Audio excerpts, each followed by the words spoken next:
75 സങ്കീർത്തനം വാക്യപ്രതിവാക്യമായിട്ട് നമുക്ക് വായിക്കാം. ദൈവമേ, ഞങ്ങൾ നിനക്ക് സ്തോത്രം ചെയ്യുന്നു, ഞങ്ങൾ നിനക്ക് സ്തോത്രം ചെയ്യുന്നു. നിന്റെ നാമം അടുത്തിരിക്കുന്നു, ഞങ്ങൾ നിന്റെ അതിശയ പ്രവൃത്തികളെ ഘോഷിക്കുന്നു.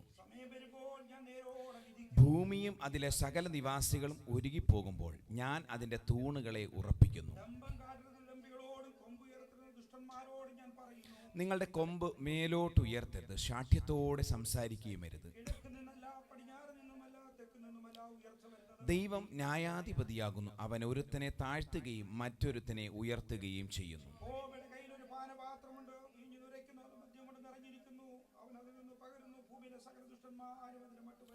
അടുത്ത 2 വാക്യം നമുക്ക് ചേർന്ന് വായിക്കാം. ഞാനോ എന്നേക്കും പ്രസ്താവിക്കും, യാക്കോബിന്റെ ദൈവത്തിന് സ്തുതി പാടും. ദുഷ്ടന്മാരുടെ കൊമ്പുകളൊക്കെ ഞാൻ മുറിച്ചു കളയും, നീതിമാന്മാരുടെ കൊമ്പുകളോ ഉയർന്നിരിക്കും. അനുഗ്രഹിക്കപ്പെട്ട പലതിനും ദൈവത്തെ സ്തോത്രം ചെയ്താട്ടെ. എല്ലാവരും ദൈവത്തെ സ്തോത്രം ചെയ്താട്ടെ. Hallelujah, hallelujah, hallelujah, hallelujah. നല്ലവനായ ദൈവമേ, സ്വർഗീയ നല്ല പിതാവേ, നല്ല സങ്കീർത്തനത്തിനായി സ്തോത്രം. ദൈവത്തിൻ്റെ ആത്മാവ് ഞങ്ങൾക്ക് വേണ്ടുന്നുള്ള ആലോചനകളെ, പ്രബോധനങ്ങളെ കർത്താവ് ഞങ്ങൾക്ക് നൽകിയ കൃപയ്ക്കായി സ്തോത്രം. സ്വർഗം സഹായിക്കണം, യേശുവിൻ്റെ നാമത്തിൽ തന്നെ ആമേൻ. എല്ലാം സ്ഥാനങ്ങിരിക്കാം. കർത്താവിൻ്റെ അതിവിശുദ്ധമായ നാമം ഇന്ന് പകൽക്കാലം വാഴ്ത്തപ്പെടുമാറാകട്ടെ. അതിന് ദൈവദാസനും മറ്റെല്ലാ ദൈവവിശ്വാസികൾ സൂമിലൂടെ വിവിധമായ മാധ്യമങ്ങളുടെയും ദൈവവചനം കേൾക്കുന്ന എല്ലാ ദൈവമക്കൾ കർത്താവ് യേശുവിന്റെ നാമത്തിൽ എൻ്റെ സ്നേഹവന്ദനങ്ങളെ പ്രാരംഭമായി അറിയിക്കട്ടെ. അനുഗ്രഹിക്കപ്പെട്ട ഒരു സങ്കീർത്തന വേദഭാഗമാണല്ലോ നാം വായിച്ചു കേൾക്കുവാനിടയായത്. പ്രത്യേകിച്ച് ദൈവവചനം, ചില വചനങ്ങൾ, ചില സങ്കീർത്തനങ്ങൾ വായിക്കുമ്പോൾ തന്നെ അതിനകത്തുള്ള പല ആശയങ്ങൾ മനസ്സിലാകണമെങ്കിൽ അതിൻ്റെ സന്ദർഭം മനസ്സിലാക്കിയാൽ മാത്രമേ അതിൻ്റെ അർത്ഥം എന്താണ്, ഈ വാക്യത്തെ കൊണ്ട് ഉദ്ദേശിക്കുന്നത് മനസ്സിലാകണമെങ്കിൽ ചില സങ്കീർത്തനങ്ങൾ അതിൻ്റെ ബേസ് മനസ്സിലാക്കിയേ പറ്റത്തുള്ളൂ. ചില സങ്കീർത്തനങ്ങൾ ബേസ് മനസ്സിലാക്കിയാൽ മാത്രം മതി, ആ സന്ദർഭം മനസ്സിലാക്കിയാൽ മാത്രം മതി.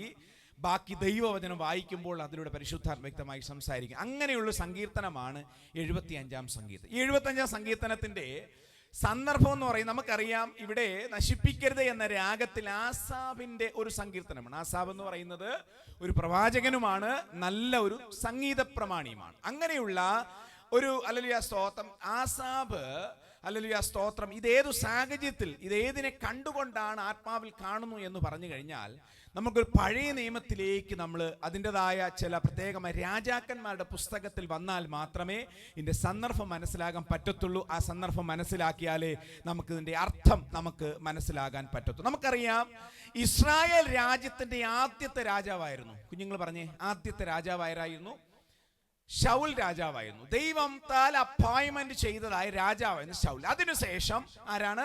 ദാവീദ് രാജാവ്. അത് കഴിഞ്ഞ് ശലോമോൻ. ഇങ്ങനെ തുടങ്ങിയതായ പല രാജാക്കന്മാർ ഇസ്രായേൽ ജനത്തെ ഭരിക്കുവാനെത്തുന്നു. ഒരല്പം കഴിഞ്ഞപ്പോൾ ഈ ഇസ്രായേൽ ജനവും 2ആയി വിഭാഗിച്ചു. ഒന്ന് തെക്കേ ദേശമെന്നും 2 യഹൂദ്യ ദേശമെന്നും 2 രാജ്യങ്ങളായി വിഭജിക്കപ്പെടുവാനിടയായിരുന്നു. അങ്ങനെ യെരുശലേമുമായി ബന്ധപ്പെട്ടിരുന്നതായ ആ രാജ്യത്തെ ഭരിച്ചുകൊണ്ടിരുന്നതായ ആ കാലഘട്ടത്തിൽ ഒരു രാജാവായിരുന്നു ഹിസ്കിയ രാജാവ് എന്ന് പറയും. നമുക്ക് ഹിസ്കിയ രാജാവിനെ വളരെ ആഴമായിട്ട് അറിയാം. കാരണം മരിക്കത്തക്ക രോഗം പിടിപെട്ടപ്പോൾ ദൈവത്തോട് നിലവിളിച്ച ഒരു രാജാവായിരുന്നു ഹിസ്കിയ രാജാവ്. അത്രത്തോളം വളരെ പ്രാതിനിധ്യം കൊടുത്ത, ദൈവവചനത്തിലുള്ള പ്രാതിനിധ്യമുള്ള ഒരു രാജാവാണ് ഹിസ്കിയ. അതിൻ്റെ ആ രാജാവുമായിട്ടുള്ള ബന്ധത്തിലുള്ള ഒരു വേദഭാഗമാണ് ആസായുടെ പ്രവചനത്താൽ വിളിച്ചു പറയുന്നത്. അങ്ങനെയാണെങ്കിൽ ഇതിൻ്റെ സന്ദർഭം നമ്മൾ മനസ്സിലാക്കണം, ഓർക്കണം. പ്രത്യേകിച്ച് ആ കാലഘട്ടം എന്ന് പറയുന്നത്, പ്രത്യേകിച്ച് ആസാബിന്, ആ ഹിസ്കിയ രാജാവിന് മുൻപുള്ള രാജാക്കന്മാരെ പറ്റി പഠിച്ചാൽ പലരും ദൈവത്തിന് ഹിതമില്ലാതെ ജീവിച്ചു. ഹല്ലേലൂയ സ്തോത്രം, ദൈവിക രാജ്യത്തിൽ, അതായത് ദൈവത്താൽ നിയന്ത്രിതമായ രാജ്യമാണ് ഇസ്രായേൽ ജനമെന്നും അങ്ങനെയുള്ള ജനങ്ങൾ താമസിക്കുന്ന ഈ രാജ്യത്തിനകത്ത് ദൈവത്തിനൊരു പ്രവൃത്തിയുണ്ടെന്ന് ഹല്ലേലൂയ മനസ്സിലാകുവാൻ അനേകം രാജാക്കന്മാർക്ക് കഴിയാതെ പോയി. ഒരിക്കൽ ദൈവദാസൻ പ്രസംഗിച്ചപ്പോൾ ഒരു വചനം ഇപ്രകാരം പറഞ്ഞു: ഒരു തലമുറ, ഒരു രാജാവ് ദൈവത്തിൽ നിന്നും അകന്നു മാറിയപ്പോൾ ഏകദേശം 3 തലമുറകൾ ദൈവത്തിൽ നിന്നും അകന്നു പോകുവാനിടയായി തീർന്നു. ഒന്നിനുമേലെ ഒന്നായി പരാജയപ്പെട്ടു പോകുവാനിട. അങ്ങനെയുള്ള ഒരു പരാജയത്തിന്റെ പടുകുഴി നിന്ന സമയത്ത് ഹല്ലേലൂയ ഹിസ്കിയ രാജാവ്, അവൻ ദൈവത്തോട് സമർപ്പിതമുള്ള ഒരു രാജാവായി തീരുവാൻ സ്വയമായി ആഗ്രഹിച്ചു. നമുക്കൊന്ന് വായിക്കാം. ആരാണ് അവനെപ്പറ്റി, അല്ലെങ്കിൽ അവനെപ്പറ്റിയുള്ള ദൈവത്തോടുള്ള സമർപ്പണം എത്രത്തോളം വലുതായിരുന്നു എന്ന് ചില ഭാഗങ്ങൾ വായിച്ചാൽ മാത്രം മനസ്സിലാകത്തുള്ളൂ. നമുക്കൊന്ന് വായിച്ചു നോക്കാം. അല്ലെങ്കിൽ 2 രാജാക്കന്മാരുടെ പുസ്തകം 18-ാം അധ്യായത്തിലേക്ക് കടന്നു വരാം. 2 രാജാക്കന്മാരുടെ പുസ്തകം 18-ാം അധ്യായം നമുക്ക് കടന്നു വരാം. മൈക്കിലൂടെ ദയവായിട്ടൊന്ന് വായിക്കണം. ഹല്ലേലൂയ, സ്തോത്രം. 18-ാമത്തെ അധ്യായത്തിലേക്ക് കടന്നു വരുമ്പോൾ ഈ ഹിസ്കിയാ രാജാവ് ഈ രാജഭരണം ഏറ്റപ്പോൾ ആദ്യമായി ചെയ്ത ചില കാര്യങ്ങളുണ്ട്. ഒന്നാമത്തൊന്ന് വായിക്കാം. 3-ാമത്തെ വാക്യം ഒന്ന് വായിച്ചേട്ടെ ദയവായിട്ട്. 18-ാം അധ്യായം 3-ാം വാക്യം. അവൻ തന്റെ പിതാവായ ദാവീദ് ചെയ്തതുപോലൊക്കെയും യഹോവയ്ക്ക് പ്രസാദമായുള്ളത് ചെയ്തു. ഒന്നാമത്തെ കാര്യം, ആദ്യം തന്റെ ജീവിതത്തിൽ വന്നൊരു കാര്യം, ഈ പിതാവെന്ന് പറയുമ്പോൾ ദാവീദിന് ശേഷം ഒരുപാട് പേര് കടന്നു വന്നു. പക്ഷെ അതൊന്നും ഓർക്കാതെ കർത്താവിന് വേണ്ടി നിലനിന്ന ഒരു വ്യക്തിയെ അവൻ കൂട്ടുപിടിച്ചാണ് കർത്താവിന് വേണ്ടി പ്രവർത്തിക്കാൻ ആരംഭിച്ചത്. അവർ പറയുന്നത്, ദാവീദ് ദൈവത്തിനു വേണ്ടി നിന്നതുപോലെ അതിനുശേഷം ഒത്തിരി രാജാക്കന്മാർ വന്നു, ഒത്തിരി പേര് വന്നു. പക്ഷെ അവരൊന്നും, അപ്പൊ ഓർക്കണം, ഒരു മനുഷ്യൻ നന്നാവുന്നതിന്റെ ഒന്നാമത്തെ പ്രത്യേകത എന്ന് പറഞ്ഞാൽ പരാജയപ്പെട്ട ദൈവദാസന്മാരെയോ പരാജയപ്പെട്ടു പോയ വിശ്വാസികളെയോ കൂടെയുള്ളവർ പരാജയപ്പെട്ട് നിൽക്കുന്നവരെ നമ്മൾ എന്ത് ചെയ്യാൻ പാടില്ല, നോക്കാൻ പാടില്ല. അവരുടെ ആത്മീയ കാഴ്ചപ്പാടിൽ പോവാൻ പാടില്ല. നമ്മളൊരു ആത്മീയത്തിൽ വളർന്നു വരുന്നതിന്റെ ഏറ്റവും നല്ല സൈൻ, ഒരു അടയാളം എന്ന് പറയുന്നത് ദൈവത്തിനു വേണ്ടി ശ്രേഷ്ഠമായി നിൽക്കുന്ന ദൈവഭക്തന്മാരെ കൂട്ടുപിടിക്കുക എന്നുള്ളതാണ്. അവരുടെ ചില കാര്യങ്ങൾ മാതൃകൽപ്പിക്കുന്നു. ഞാൻ പലപ്പോഴും പറയാറുണ്ട്, ദൈവദാസന്മാരെക്കാളും ഏറ്റവും നല്ലത് കർത്താവ് യേശുക്രിസ്തുവിനാണ്. എന്നാലും ഇവിടെ പറയുന്ന ഒരു കാര്യം, അവൻ തൻ്റെ അപ്പനായി എന്ന് പറഞ്ഞാൽ അപ്പനായി കൺസിഡർ ചെയ്തുകൊണ്ട് തന്നെ ദാവീദ് ചെയ്തതുപോലെ ഒന്ന് യഹോവയ്ക്ക് പ്രസാദകരമായത് ചെയ്യുവാനിടയായി തീർന്നു. ഇന്ന് പകൽക്കാലം പ്രിയപ്പെട്ട ദൈവജനമേ, ഒരു രാജഭരണമേറ്റ ഹിസ്കിയ രാജാവ് ആ രാജ്യത്തിന്റെ മേൽ ദൈവത്തിന്റെ പദ്ധതി വെളിപ്പെടുവാൻ ആരംഭിച്ചപ്പോൾ, പദ്ധതി വെളിപ്പെടണമെന്ന് ആഗ്രഹിച്ചപ്പോൾ തന്നെ പ്രാരംഭമായി തന്റെ ജീവിതത്തിൽ വന്നൊരു കാര്യം, അവൻ യഹോവയ്ക്ക് പ്രസാദകരമായി ചെയ്യുവാൻ അവൻ ഒരു തീരുമാനമെടുക്കുവാനിടയായി തീർന്നു. അപ്പോൾ നമ്മുടെ ജീവിതത്തിലും ദൈവത്തിന് എന്നെ കുറിച്ചൊരു പദ്ധതി ഉണ്ടെന്നും നാളുകൾക്ക് മുമ്പത്തെ നമ്മൾ അറിഞ്ഞതാണ്, മനസ്സിലാക്കിയതാണ്, പ്രവാചകന്മാരുടെ ദൂതിലൂടെയും നമുക്ക് തന്നെ ദൈവാത്മാവ് സംസാരിച്ചിട്ടുള്ളതാണ്. പക്ഷേ ആ പ്രവൃത്തിയിലേക്ക് എത്തപ്പെടുവാൻ കഴിയാതെ പോകുന്നതിന് കാരണം നമ്മുടെ അധരങ്ങൾ, നമ്മുടെ വായുകൾ, നമ്മുടെ സംസാരങ്ങൾ, നമ്മുടെ ജീവിത ശൈലികൾ, നമ്മുടെ മനോഭാവം, അതെല്ലാം യഹോവയ്ക്ക് പ്രസാദകരമായി ചെയ്യണം. ഹല്ലേലൂയ.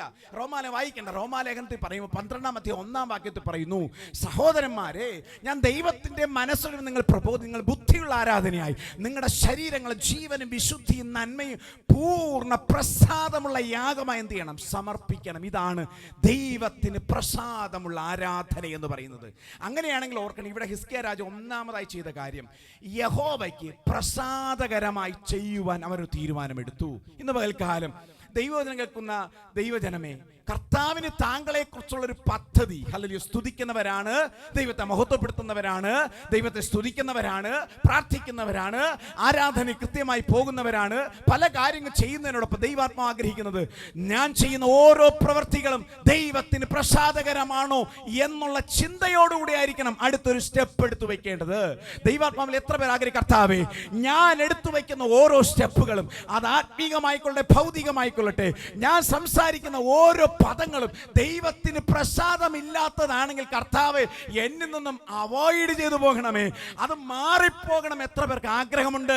അങ്ങനെ ആഗ്രഹത്തോടെ നമ്മുടെ അധരങ്ങൾ ചലിക്കപ്പെടുമ്പോൾ ദൈവത്തിന്റെ പ്രവൃത്തി അവിടെ വെളിപ്പെടുവാനിടയായി തീർന്നു. രണ്ടാമതായി അവിടെ വായിക്കുക, 4-ാമത്തെ വാക്യം വായിച്ച്, 1 യഹോവയ്ക്ക് പ്രസാദകരമായി ചെയ്യുവാൻ ആരംഭിച്ചു. 2 4-ാമത്തെ വാക്യം, അവൻ പൂജാഗിരികളെ നീക്കി വിഗ്രഹസ്തംഭങ്ങളെ തകർത്ത് അശേര പ്രതിഷ്ഠയെ വെട്ടിമുറിച്ച് മോശ ഉണ്ടാക്കിയ താമര സർപ്പത്തെയും ഉടച്ചു കളഞ്ഞു. ഇവിടെ രണ്ടാമത്തെ കാര്യം, ദൈവപ്രവൃത്തിക്ക് തടസ്സമായി നിൽക്കുന്ന ചിലതിനെ അത് തകർക്കുവാനും ഉടയ്ക്കുവാനുള്ള ഒരു മനോഭാവം. 1 ദൈവത്തിന് പ്രസാദകരമായി ചെയ്യുക, 2 ദൈവത്തിന് നമ്മളോട് ഇടപെടുവാൻ, ദൈവത്തിന് നമ്മുടെ മനസ്സിനോട് ഇടപെടുവാൻ, ദൈവത്തിന് നമ്മുടെ ചിന്തയോട് ഇടപെടുവാൻ, ദൈവത്തിന് നമ്മുടെ സ്വപ്നങ്ങളിലൂടെ ഇടപെടുവാൻ, ദൈവത്തിന് നമ്മുടെ പ്രാർത്ഥനയിലൂടെ ഇടപെടുവാൻ, ദൈവത്തിന് നമ്മുടെ ആരാധനയിൽ ഇടപെടുവാൻ തടസ്സമായി എന്തെങ്കിലും ഉടയ്ക്കുവാനോ തകർക്കുവാനോ ഒതുക്കുവാനോ നമ്മളായി ചെയ്യാനുണ്ടെങ്കിൽ എന്ത് ചെയ്യണം? ഉടയ്ക്കണം. യേശുവിന്റെ നാമത്തിൽ നമ്മുടെ അങ്ങനെയുള്ള ചില തീരുമാനങ്ങൾ യേശുവിന്റെ നാമത്തിൽ ഉടയ്ക്കണം. അങ്ങനെയുള്ള മനോഭാവങ്ങൾ യേശുവിന്റെ നാമത്തിൽ ഉടയ്ക്കണം. അങ്ങനെയുള്ള വൈരാഗ്യങ്ങൾ യേശുവിന്റെ നാമത്തിൽ അത് ഉടയ്ക്കണം. ചിലതിനോടുള്ള ചില വ്യക്തി വൈരാഗ്യങ്ങൾ എത്ര തന്നെ പ്രാർത്ഥിച്ചാലും എത്ര തന്നെ നിലവിളിച്ചാലും നമ്മുടെ ജീവിതത്തിൽ ഉടയ്ക്കാൻ കഴിയുന്നെങ്കിൽ ദൈവസന്നിധിയിൽ ഉപവസിക്കണം. കർത്താവേ, എനിക്കിതിനകത്തുനിന്ന് പുറത്തു വരണം. ചിലതെന്ത് ചെയ്യണം? ഉടയ്ക്കണം. യേശുവിന്റെ നാമത്തിൽ ഈ ദൈവം കേൾക്കുന്ന ഓരോ വ്യക്തികളോടും പരിശുദ്ധാത്മ പറയുന്ന ഒരു കാര്യമുണ്ട്. ചിലത് ഉടയ്ക്കാതെ ദൈവസന്നിധി കരഞ്ഞു വന്നാൽ ദൈവ പ്രവൃത്തിക്ക് തടസ്സമാകുന്നു എന്ന് ഇന്ന് പകൽക്കാലം തിരിച്ചറിഞ്ഞെങ്കിൽ യേശുവിന്റെ നാമത്തിൽ അങ്ങനെയുള്ള ചില പകകൾ, അങ്ങനെയുള്ള ചില അസൂയകൾ നാളുകളായി വർഷങ്ങളോളമായി വസ്തുതർക്കമായിട്ടും ജീവിത സാഹചര്യം ഉണ്ടായ ചില പ്രശ്നങ്ങൾ മുഖാന്തരം, ചില നിന്ദകൾ മുഖാന്തരം, ചില പഴികൾ മുഖാന്തരം ജീവിതത്തിൽ എവിടെയോ കൂടിപ്പറ്റിയ കയ്പുകൾ യേശുവിന്റെ നാമത്തിൽ ഉടയ്ക്കണം. ഇവിടെ ഹിസ്കിയ രാജാവ് ചെയ്ത കാര്യം 2, അവൻ സകലം ദൈവത്തിന് ഹിതമല്ലാത്ത എല്ലാം ഉടയ്ക്കുവാനുണ്ട്. 3-ാമത്തെ കാര്യം അതിന്റെ 5-ാമത്തെ വാക്യം വായിച്ചേ. എന്ന പേരായിരുന്നു.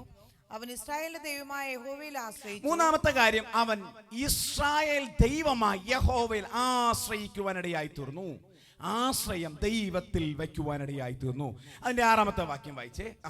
അവൻ യഹോവയോട് ചേർന്നിരുന്ന് അവനെ വിട്ടു പിന്മാറാതെ യഹോവ മോശയോട് കൽപ്പിച്ച അവന്റെ കൽപ്പനകളെ പ്രമാണിച്ചു നടന്നു. ഇവിടെ 2 കാര്യമുണ്ട്. ഇവിടെ ഒന്ന്, അവൻ യഹോവയോട് ചേർന്നിരുന്നു. വളരെ ഇമ്പോർട്ടൻസ്. യഹോവയോട് ചേർന്നിരുന്നു. പ്രിയ ദൈവജനമേ, ഈ കഴിഞ്ഞ നാളുകളെല്ലാം സഭ വളരെ ആഴമായി പഠിപ്പിക്കുന്ന ഒരു വിഷയമെന്ന് ദൈവത്തെ സ്തുതിക്കുക, ദൈവത്തെ. ഇതിൻ്റെയൊക്കെ ആഴമെന്ന് പറയുന്നത് ആദാമിനും ഹൗവയ്ക്കും നഷ്ടപ്പെട്ടു പോയ ഒരു സാന്നിധ്യം, ദൈവ സാന്നിധ്യത്തിന്റെ ഒരു സാന്നിധ്യത്തിലേക്ക് ദൈവമക്കൾ തിരിച്ചു വരണം, ദൈവസഭ തിരിച്ചു വരണം. പക്ഷെ ഇവിടെ പറയുന്നു, ഹല്ലേലൂയ, ഹിസ്കിയ രാജാവ് ആരോട് ചേർന്നിരുന്നു? ദൈവത്തോട് ചേർന്നിരിക്കുവാനിടയായി തീർന്നു. ദൈവത്തോട് ചേർന്നിരിക്കണം. നമ്മുടെ ജീവിതത്തിൽ ദൈവത്തോട് ചേർന്നിരിക്കുന്നു എന്ന് നമ്മൾ എന്ത് ചെയ്യണം? ഒന്ന് അന്വേഷിക്കണം. കർത്താവേ, നമ്മുടെ പ്രാർത്ഥനയൊന്ന് ചോദിക്കണം. അപ്പനോട്, അപ്പാ, അങ്ങ് എന്നോട് അടുത്താണോ ഇരിക്കുന്നത്? എവിടെയെങ്കിലും അകന്നു പോയെങ്കിൽ കർത്താവിനോട് സംസാരിക്കണം.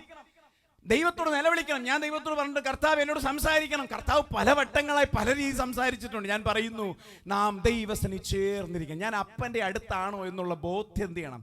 നമ്മെ തന്നെ അന്നുകൂടെ നമ്മൾ വിചിന്തനം ചെയ്യണം. അതിന്റെ 6-ാമത്തെ വാക്യം 2-ാമത്തെ ഭാഗം പറയുന്നു, അവൻ ദൈവത്തെ പിൻപിട്ടുപോകാതെ, ദൈവത്തിൽ നിന്നും പിന്മാറിപ്പോകാതെ, ദൈവത്തിന്റെ കൽപ്പനകൾ അനുസരിച്ച് ദൈവത്തിനു വേണ്ടി നിൽക്കുവാൻ ഇടയായി. അത്രയും അധികം ഒരു കാഴ്ചപ്പാടുകൂടെ വന്ന ഒരു രാജാവായിരുന്നു ഹിസ്കിയ രാജാവ്.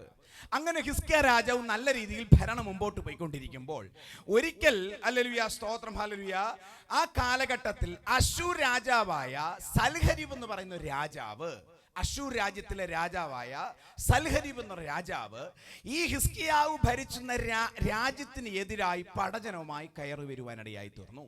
പക്ഷേ അവിടെ ഒരു മിസ്റ്റേക്ക് ഹിസ്കിയ രാജാവിന് പറ്റുന്നു. സാധാരണ രീതിയിൽ ഏത് കാര്യമുണ്ട് ദൈവത്തിന്റെ ആലോചന ചോദിച്ചു, ഞാൻ എന്തു ചെയ്യണം? പക്ഷേ ഇവിടെ വളരെ ഭയവശനായി ഒരല്പനേരം താൻ സൈലന്റ് ആകുവാനിടയായി തീർന്നു. താന് അല്ലെങ്കിൽ ഹിസ്കിയ രാജാവിന് എങ്ങനെയും അതിന് രക്ഷപ്പെട്ടാൽ മതി, കാരണം അവരെ കൊല്ലുവാൻ സാധ്യതയുണ്ട്, തകർക്കുവാൻ സാധ്യതയുണ്ട് എന്ന ദൈവത്തിൻ്റെതായ ചേർന്ന് നിൽക്കുമ്പോൾ തന്നെ ഒരു പ്രതികൂലം കടന്നു തൻ്റെ മേൽ ഭയം ഉളവാകും. അവർ പറഞ്ഞു, ഞങ്ങൾ ഈ യുദ്ധത്തിൽ നിന്ന് പിന്മാറണമെങ്കിൽ, നിങ്ങളെ തകർക്കാതിരിക്കണമെങ്കിൽ നിങ്ങൾ എന്ത് ചെയ്യണം?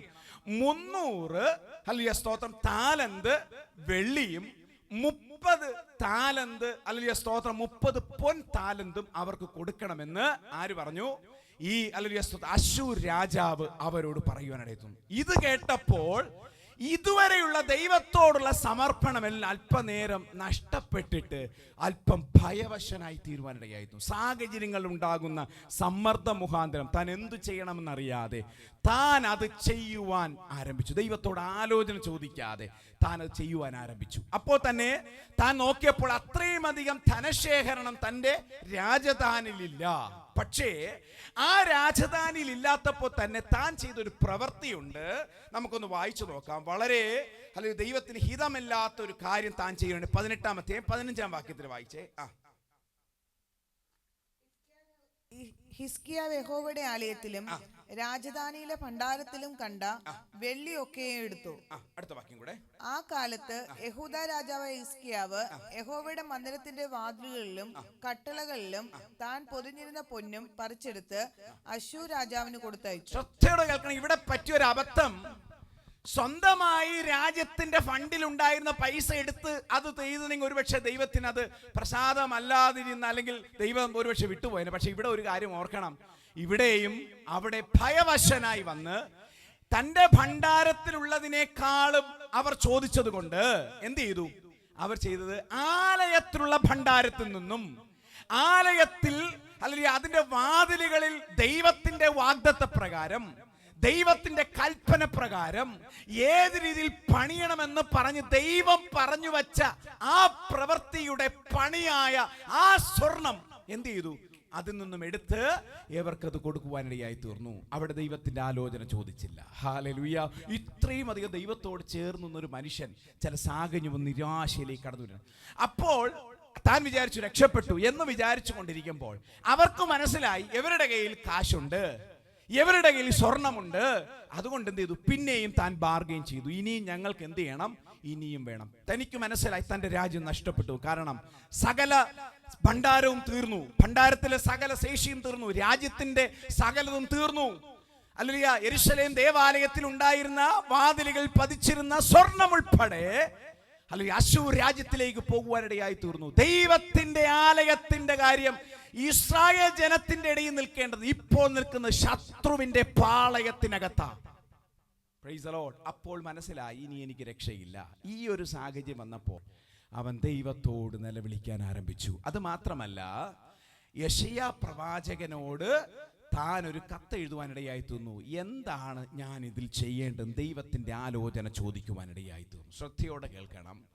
ആ ഒരു കാലഘട്ടത്തിൽ യെശയ്യാ പ്രവാചകൻ താൻ ആ പ്രവചനവുമായിട്ട് തിരിച്ചു പറഞ്ഞു, ഇപ്രകാരം പറഞ്ഞു: നിങ്ങൾ ഭാരപ്പെടേണ്ട, കർത്താവ് നിങ്ങൾക്ക് വേണ്ടി യുദ്ധം ചെയ്യുമെന്ന് പറഞ്ഞ ലെറ്റർ കയ്യിൽ കിട്ടിയിട്ട് അത് ഓപ്പൺ ചെയ്യാൻ വേണ്ടി ദൈവസന്നിധി ഇരിക്കുമ്പോൾ, ഓപ്പൺ ചെയ്യുന്നതിന് മുൻപേ ദൈവസന്നിധി ഇരിക്കുമ്പോൾ, ഹല്ലേലൂയ, ഒന്ന് ശത്രുക്കളോട് പറയുന്ന ഒരു ആലോചനയും, രണ്ട് ഹല്ലേലൂയ സ്തോത്രം, ഹല്ലേലൂയ ദൈവത്തിന്റെ ആ സാഹചര്യത്തിൽ ഹല്ലേലൂയ സ്തോത്രം ഹിസ്കിയാ രാജാവ് എന്തു ചെയ്തു എന്നുള്ള രണ്ട് വാക്യമാണ് ഈ 75-ാം സങ്കീർത്തനത്തിൽ വായിക്കുവാൻ ഇടയായിത്തീർന്നു. ഇതിനകത്ത് രണ്ട് ഭാഗം മാത്രം നാം വായിച്ച് ഞാൻ എൻ്റെ സ്വസ്ഥാനം വഹിക്കാൻ. ഒന്ന്, അതിൻ്റെ 4-ാമത്തെ വാക്യം വായിച്ചേ. 4-ാമത്തെ വാക്യം വായിച്ചേ. 75-ാം സങ്കീർത്തനം 4-ാമത്തെ. ഈ രണ്ട് രാജാക്കന്മാർ വിടരുത് ദയവായി. ഡംഭം കാട്ടരുതെന്ന് ഡംഭികളോടും കൊമ്പുയർത്തരുതെന്ന് ദുഷ്ടന്മാരോടും ഞാൻ പറയുന്നു. മതി. ഇവിടെ ഹല്ലേലൂയ സ്തോത്രം ഹിസ്കിയാ രാജാവ് ജാതികളോടുള്ളതായ ഒരു ആലോചന പറയുകയാണ്. ഒന്ന്, എന്ത് ചെയ്യരുത്? നമ്മുടെ ഹല്ലേലൂയ സ്തോത്രം ഡംഭം കാട്ടരുത്, അഹങ്കാരം വരരുത്. രണ്ട്, നിങ്ങളുടെ കൊമ്പിനെ മേളിലോട്ട് എന്ത് ചെയ്യരുത്? ഉയർത്തരുത്. കൊമ്പെന്ന് പറഞ്ഞ പ്രശംസ. ഈ ലോകത്തിൽ എന്തൊക്കെ നമുക്കുണ്ടോ അതൊന്നും എന്ത് ചെയ്യാൻ പാടില്ല, നമ്മൾ ഒരിക്കലും ഉയർത്താൻ പാടില്ല. ഇത് ജാതികളോടുള്ള അല്ലെങ്കിൽ അശ്ശൂർ രാജാവിനുള്ള ദൂതാ പറയുന്നത്. പക്ഷേ അടുത്ത ഭാഗം എന്ന് പറയുന്നത് അങ്ങനെയൊക്കെ അവർ ചെയ്യുമ്പോൾ തന്നെ ഹിസ്കിയാ രാജാവിന് പറയാനുള്ള കാര്യം എന്നാ? അതിന്റെ 9-ാമത്തെ വാക്യം വായിച്ചേ. 9-ാമത്തെ വാക്യം. അല്ലല്ല, 75-ാം സങ്കീർത്തനം. ഞാനോ എന്നേക്കും പ്രസ്താവിക്കും, യാക്കോബിന്റെ ദൈവത്തിന് സ്തുതി പാടും. മതി. ഇവിടെ ഹിസ്കിയാ രാജാവിന് മറ്റുള്ളവരോട് പറയാനുള്ള ഒരു ദൂത് എന്നാന്നറിയാമോ? ഈ ലോകത്തിൽ എന്തൊക്കെ തന്നെ ആരൊക്കെ തന്നെ എനിക്കെതിരായി കുതികാൽ ഉയർത്തിയാലും, ഏതൊക്കെ ടൈപ്പിലുള്ള വിഷയങ്ങൾ വന്നാലും എനിക്കൊരാശ്രയിക്കുവാൻ ഒരിടമുണ്ട്. ഇവിടെ പറയുന്നു, ഒന്ന്, ഞാനോ എന്റെ ദൈവത്തിൽ എന്ത് ചെയ്യും? ആശ്രയിക്കുവാനിടയായി തീരും. രണ്ടാമത്തെ ഭാഗം, ഞാൻ യഹോവയെ സ്തുതി പാടുവാനിടയായി തീരും. ഓർക്കണം, ഇത് നേരത്തെ ചെയ്താൽ മതിയായിരുന്നു. പക്ഷെ എന്ത് ചെയ്തില്ല? സ്വന്തമായി ചിലത് ചെയ്യാൻ ആരംഭിച്ചു. ജീവിതത്തിൽ ദൈവത്തിനോട് വ്യക്തമായി ആത്മീയ കൂട്ടായ്മ ഉണ്ടായിട്ടും ദൈവത്തിന്റെ ആത്മാവ് നമ്മോട് വ്യക്തിപരമായി സംസാരിച്ചിട്ടും ദൈവത്തിന്റെ ആലോചന കേൾക്കാതെ ചിലതിലേക്ക് കാൽ വെച്ചെടുത്തത് പലതും പരാജയത്തിലേക്ക് പലരും ആകപ്പെട്ട നിമിഷങ്ങളുണ്ട്. എൻ്റെ ജീവിതത്തിൽ ഞാൻ ഓർക്കുന്നു, എൻ്റെ ഒരു ബിസിനസ് ആരംഭിക്കുവാൻ വേണ്ടി ഡൽഹിയിൽ നിന്നും അല്ലെങ്കിൽ ട്രിവാൻഡ്രത്തിലേക്ക് ട്രെയിനിലേക്ക് ഞാനും എൻ്റെ ഭാര്യയും എൻ്റെ അമ്മയുമായിട്ട് അല്ലെ മൂത്ത മകളുമായിട്ട് ഞാനിങ്ങനെ കടന്നു വരുമ്പോൾ ദൈവത്തിൻ്റെ ആത്മാവ് ഹല്ലേലൂയ സ്തോത്രം അല്ലെ ഞാൻ അതിന് ശേഷവും കണ്ടിട്ടില്ല, അതിനു മുമ്പും കണ്ടിട്ടില്ല, ഒരു ദൈവദാസൻ എന്ന് സോളം എന്ന് പറയുന്ന ദൈവദാസൻ ആ ട്രെയിനിൽ വെച്ചിട്ട് ഞങ്ങളുടെ ഒരു ആലോചന പറഞ്ഞു. താങ്കൾ ഒരു ബിസിനസ് ആരംഭിക്കാൻ വേണ്ടി പോകുന്നു, പക്ഷേ അത് പരാജയത്തിലേക്ക് കലാശിക്കും, അതുകൊണ്ട് അതിലേക്ക് കാലെടുത്ത് വയ്ക്കരുത്. അത്യാവശ്യം സാമ്പത്തികമായി അത്യാവശ്യം ഭദ്രതയുള്ളൊരു സമയമായിരുന്നു, പക്ഷേ അത് ഹല്ലേലൂയ ഞങ്ങളെ എല്ലാം തന്നെ നേരത്തെ തന്നെ എല്ലാം ക്രമീകരിച്ചത് കാരണം അതിനെ ബ്രേക്ക് ചെയ്യുവാൻ കഴിയാത്തൊരു സാഹചര്യം ഞാൻ ദൈവാത്മാവിൻ്റെ വചനത്തിന് അല്പം ഞാനൊന്ന് ഹല്ലേലൂയ സ്തോത്രം ബ്രേക്ക് ചെയ്തപ്പോൾ എൻ്റെ ജീവിതത്തിൽ നന്നായി പോയെങ്കിലും കൊറോണ സമയത്ത് വളരെ എഫക്റ്റ് ചെയ്ത് ഒരുപാട് പ്രശ്നങ്ങളിലൂടെ കടന്നു പോകേണ്ടത്. ഞാൻ പറഞ്ഞു വന്ന സാഹചര്യം, ചില കാര്യങ്ങൾ ദൈവത്തിൻ്റെ ആത്മാവ് നമ്മോട് സംസാരിക്കും, അതിപ്രകാരം എന്ത് ചെയ്യണം, മുൻപോട്ട് പോകണം. ഇവിടെയും ഹിസ്കിയാ രാജാവ് ഇത്രയും ദൈവത്തിനോട് നിന്ന രാജാവായിട്ട് പോലും ജീവിതത്തിൽ പരാജയം കടന്നു വന്നപ്പോൾ പെട്ടെന്ന് സ്വയമായി ആലോചിച്ച് ചില കാര്യങ്ങൾ ചെയ്തു, അതെല്ലാം പരാജയത്തിലേക്ക് അത് പതിക്കുവാനിടയത്. പക്ഷേ അത് കഴിഞ്ഞിട്ട് അത് പിന്നെയും അതിനകത്ത് രക്ഷപ്പെടുവാൻ സാധ്യതയില്ല എന്ന് മനസ്സിലാക്കിയപ്പോൾ, എൻ്റെ മുമ്പിൽ ഒരു രക്ഷയുമില്ലെന്ന് മനസ്സിലാക്കിയപ്പോൾ ദൈവസന്നിധിയിൽ മുഴങ്കാൽ മടക്കുവാനിടയായി തീർന്നു. പക്ഷേ അങ്ങനെ മുഴങ്കാൽ മടക്കിയ ഹിസ്കിയ രാജാവിനുടെ യെശയ്യാ പ്രവാചകന് പറയാനുള്ളൊരു ദൂതുണ്ട്. നിന്റെ മേൽ ഒരു മനുഷ്യനും കൈവയ്ക്കത്തില്ല, നിന്റെ മേൽ ദൈവത്തിൻ്റെ പ്രവൃത്തി വെളിപ്പെടുവാനിടയത്തിന്. അവിടെ വായിച്ചു നോക്കാം എന്താണ് ആ രാജ്യത്ത് സംഭവിച്ചതെന്നറിയാമോ? അശൂർ രാജ്യത്തിലുള്ള സകല പടജനവും തൻ്റെ ഇസ്രായേൽ ജനത്തിന് എതിരായി യെരൂശലേമിന് എതിരായി നിൽക്കുമ്പോൾ തന്നെ ഇപ്പോൾ കൊല്ലുമെന്നും ഭാവിച്ചു നിൽക്കുന്ന അവരുടെ മധ്യത്തിൽ ദൈവത്തിൻ്റെ ആത്മാവിൻ്റെ സാന്നിധ്യം വെളിപ്പെട്ടു. 2 രാജാക്കന്മാർ 19-ാം അധ്യായം 35-ാമത്തെ വാക്യത്തിലേക്ക് നമുക്കൊന്ന് വരാം. 35-ാമത്തെ വാക്യത്തിലേക്ക് വരാം. 2 രാജാക്കന്മാർ 19-ാം അധ്യായം 35-ാം വാക്യം.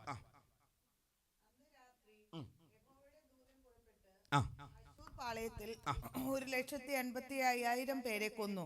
ഓർക്കണം, യെശയ്യാ പ്രവാചകൻ ദൈവത്തിന്റെ ആത്മാവിൽ ഹിസ്കിയ രാജാവിനോട് പറഞ്ഞു, നീ ഭയപ്പെടണ്ട, എന്റെ ദൈവം നിനക്ക് വേണ്ടി യുദ്ധം ചെയ്യും. എങ്ങനെയാണെന്ന് ചോദിച്ചാൽ അവരുടെ മുമ്പിൽ ആൻസർ ഇല്ല. പക്ഷേ ആ ദൈവവചനത്തിന് മുമ്പിൽ കീഴ്പ്പെട്ട് ദൈവസന്നിധിയിൽ ആലയത്തിനകത്ത് മുട്ടമേ നിൽക്കുക മാത്രം ചെയ്തു ഹിസ്കിയ രാജാവ്. പക്ഷേ അവിടെ മുട്ടമേ നിൽക്കുമ്പോൾ തന്നെ അന്ന് രാത്രി യഹോവയുടെ ഒരു ദൂതൻ അശൂർ പടജനത്തിനകത്ത് അശൂർ രാജാവിൻ്റെ ഇടയിൽ കടന്നു വന്ന് ഒരൊറ്റ ദൂതം വന്ന് 1,85,000 ഹല്ലേലൂയ പടജനത്തെയും അവിടുത്തെ ജനത്തെയും പൂർണ്ണമായി എൻ്റെ ദൈവം നശിപ്പിക്കുവാനിടയായി. ഇന്ന് പകൽക്കാലം ഓർക്കണം, ഹല്ലേലൂയ സ്തോത്രം, നാം ആരാധിക്കുന്ന ദൈവമുണ്ടല്ലോ നമ്മുടെ ജീവിതത്തിൽ. ഹല്ലേലൂയ ഇന്ന് പ്രതികൂലമായി നിൽക്കുന്ന, നിന്നെ തകർക്കുമെന്നും ഒതുക്കുമെന്നും നിന്നെ ഹല്ലേലൂയ വിഴുങ്ങിക്കളയുമെന്ന് പറഞ്ഞ ചില സാഹചര്യമുണ്ടല്ലോ. ചില രോഗങ്ങളായിരിക്കാം, ചില മാരക രോഗമായിരിക്കാം, ഇന്ന് നിന്നെ വിഴുങ്ങും, ഇന്ന് തകർത്ത് കളയും, ഇതിനകത്ത് പുറത്തു വരാൻ പറ്റത്തില്ല എന്ന് പറയുന്ന ചില രോഗങ്ങളായിരിക്കാം, ജീവിത ശൈല രോഗങ്ങളായിരിക്കാം, ചില കടഭാരങ്ങളായിരിക്കാം. ഇന്ന് മകൾക്ക് ആത്മാവിൽ വിശ്വസിക്കാൻ തയ്യാറാണോ? എൻ്റെ കർത്താവ് ആ വിഷയങ്ങളുടെ മധ്യത്തിൽ കർത്താവ് എനിക്ക് വേണ്ടി യുദ്ധം ചെയ്യുമെന്ന് വിശ്വാസത്തോടെ ആമേൻ പറയുന്നത് തന്റെ ജനം പറഞ്ഞാട്ട്, കർത്താവേ എനിക്ക് വേണ്ടി അശൂർ രാജ്യത്തിനകത്ത് വന്ന് ഒറ്റ രാത്രി കൊണ്ട് ഒരൊറ്റ ദൂതൻ വന്ന് അല്ലെങ്കിൽ 1,85,000 വരെ തകർത്ത ദൈവം, എന്റെ ദൈവം എന്റെ വിഷയങ്ങൾക്ക് വേണ്ടി വെളിപ്പെടുവാനിടയായി തീരും. പുതിയ നിയമത്തിൽ ഒരു വ്യക്തികളോട് അല്ലെങ്കിൽ ദൂതന്മാർ ചെയ്യുന്ന കാര്യമല്ല ഞാൻ പറയും, നമ്മുടെ വിഷയങ്ങളോട് ബന്ധത്തിൽ കർത്താവ് നമുക്ക് വേണ്ടി യുദ്ധം ചെയ്യും. നമുക്ക് വിശ്വസിക്കാം, കർത്താവേ ഇന്ന് എൻ്റെ മുമ്പിൽ തടസ്സമായി നിൽക്കുന്ന, മുൻപോട്ട് പോകുവാൻ തടസ്സമായി നിൽക്കുന്ന അല്ലിയ സ്തോത്രം, മുൻപിലേക്ക് നിൽക്കുമ്പോൾ ചെങ്കടൽ, 2 സൈഡിലേക്ക് നോക്കിയാൽ കല്ലുകൾ മാത്രം, ബാക്കിലോട്ട് നോക്കിയാൽ കൊല്ലുവാൻ ഭാവിച്ചു നിൽക്കുന്ന ഫറവോന്റെ സൈന്യം, ഇതുപോലെ സാഹചര്യമാണ് ഇവിടെയും കടന്നു വന്നത്. അശൂർ രാജ്യത്തിലുള്ള സകല പടജനവും തനിക്കെതിരായി നിൽക്കുന്നു. ഇപ്പോൾ കൊല്ലുമെന്നും ഭാവിച്ചു നിൽക്കുമ്പോൾ സകല സമ്പത്തിനെതിരായി അല്ലെങ്കിൽ രാജ്യത്തിന്റെ സമ്പത്തിന്റെ സകല വ്യവസ്ഥയും ഉടച്ചു തറഞ്ഞ് പറഞ്ഞ് ആ പ്രഭുവിന്റെ ശക്തി ഉയർന്നു നിൽക്കുമ്പോൾ തന്നെ സ്വർഗത്തിലെ ദൂതൻ അവർക്ക് വേണ്ടി യുദ്ധം ചെയ്യും. ഇന്ന് പകൽക്കാലം വിശ്വസിക്കാൻ തയ്യാറാമോ? ഒരു നിമിഷം കണ്ണുകൾ മൂടാമോ? കർത്താവേ, എൻ്റെ ദൈവം, എൻ്റെ സ്വർഗീയ ദൂതന്മാർ എൻ്റെ വിഷയത്തിലുണ്ട്. ഈ ദിവസങ്ങളിൽ കർത്താവ് എനിക്ക് വേണ്ടി യുദ്ധം ചെയ്യുവാനിടയായി തീരും. വളരെ വേദനിക്കുന്ന അനുഭവത്തിനകത്ത് ദൈവസേന മുഴങ്കാൽ മടക്കിയ ഹിസ്കിയ രാജാവിനോട് ദൈവത്തിന്റെ ആലോചന യെശയ്യാ പ്രവാചകൻ പറഞ്ഞു, അല്ലയോ രാജാവേ, താങ്കൾ ഭാരപ്പെടണ്ട, നിനക്ക് വേണ്ടി ഞാൻ യുദ്ധം ചെയ്യുന്നൊരു ദൈവമാണ്. നിനക്ക് വേണ്ടി യുദ്ധം ചെയ്യുന്നൊരു ദൈവമാണ് നീ ആരാധിക്കുന്നത്. ആ ദൈവത്തിനു വേണ്ടിയാണ് നീ നിന്നത്, ആ ദൈവത്തെയാണ് നീ സ്തുതിച്ചത്, അതിനുവേണ്ടിയാണ് നിന്റെ അധരങ്ങൾ ഉപയോഗിച്ചത്. ഇന്ന് പകൽക്കാലം ഹല്ലേലൂയ, ഈ വചനം കേൾക്കുന്ന ഓരോ വ്യക്തികളോടും ഓരോ കുടുംബത്തോടും പരിശുദ്ധൻ വ്യക്തിപരമായി ഒരാലോചന നൽകുന്നു. ഇന്നു നിനക്ക് മുൻപോട്ട് പോകുവാൻ തടസ്സം നിൽക്കുന്ന മക്കളുടെ ബന്ധത്തിൽ, തലമുറയുടെ ബന്ധത്തിൽ, അല്ലെങ്കിൽ സാമ്പത്തികമായ വിഷയങ്ങൾ, അല്ലെ ജീവിത നിലവാരങ്ങൾ, വിസയോടുള്ള ബന്ധങ്ങളിൽ, ഹല്ലേലൂയ, അല്ലെങ്കിൽ സിഒസിൻ്റെതായ വിഷയങ്ങളിൽ, അല്ലെങ്കിൽ ജീവിതത്തിലെ PR-ന്റെ വിഷയങ്ങൾ, ഏതു തന്നെ ആയിക്കൊള്ളട്ടെ, ദൈവാത്മാവ് പറയുന്നു ഹല്ലേലൂയ, താങ്കൾക്ക് വേണ്ടി യുദ്ധം ചെയ്യുന്നത് ലോകത്തിലെ മനുഷ്യരല്ല, പൊളിറ്റിക്കലല്ല, എൻ്റെ കർത്താവാണ് താങ്കൾക്ക് വേണ്ടി യുദ്ധം ചെയ്യുവാൻ ആരംഭിക്കുന്നത്. ഹല്ലേലൂയ. ആ വിഷയങ്ങൾക്ക് വേണ്ടി കർത്താവ് നമുക്ക് വേണ്ടി യുദ്ധം ചെയ്യുവാനിടയായി തീരും. ഒറ്റ രാത്രി കൊണ്ട് ദൈവത്തിന്റെ പ്രവൃത്തി വെളിപ്പെട്ടെങ്കിൽ ഒരു രാജ്യം മുഴുവൻ പല ദിവസങ്ങളായി നിന്നാലും ചെയ്യുവാൻ കഴിയാത്ത ഒരു കാര്യം എൻ്റെ സ്വർഗത്തിലെ ദൂതൻ ഒരൊറ്റ നിമിഷം കൊണ്ട് ചെയ്തെങ്കിൽ, ഈ കാലയളവിൽ കഴിഞ്ഞ നാളുകൾ നിരന്തരമായി തളർത്തിക്കൊണ്ടിരിക്കുന്ന, നിരന്തരമായി ഉറങ്ങുവാൻ പോലും കഴിയാത്ത ചില വിഷയങ്ങളുടെ മധ്യത്തിൽ നിമിഷങ്ങൾ കൊണ്ട് സ്തുതിക്കുന്ന തൻ്റെ മക്കൾക്ക് വേണ്ടി ദൈവത്തിന്റെ പ്രവൃത്തി വെളിപ്പെടാൻ ആരംഭിക്കുന്നു. ആ കുടുംബങ്ങൾ ദൈവ സാന്നിധ്യങ്ങളിൽ യേശുവിന്റെ നാമത്തിൽ നിറയട്ടെ. ആ കുടുംബങ്ങൾ ദൈവ സാന്നിധ്യം ഇറങ്ങട്ടെ, ആ വ്യക്തികളുടെ ദൈവ സാന്നിധ്യം ഇറങ്ങട്ടെ, ആ വിഷയങ്ങൾ ദൈവ സാന്നിധ്യം ഇറങ്ങട്ടെ. യേശുവിന്റെ നാമത്തിൽ എത്ര വിശ്വസിക്കും? കർത്താവേ, എൻ്റെ വിഷയത്തിനുവേണ്ടി കർത്താവ് ഇറങ്ങുവാനിടയായി തീരും. അങ്ങനെയുള്ള ഹിസ്കിയ രാജാവിന് പറയാനുള്ളൊരു കാര്യം, ഞാനോ എൻ്റെ ദൈവമായ യഹോവയെ സ്തുതിക്കുവാനിടയായി തീരും.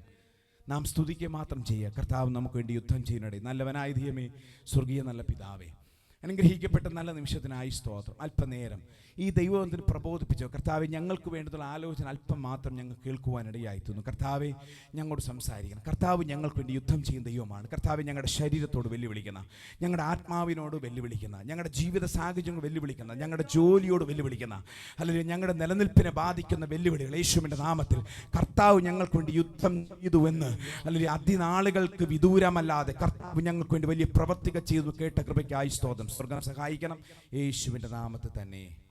ആമേൻ, amen. Praise the Lord. Hallelujah.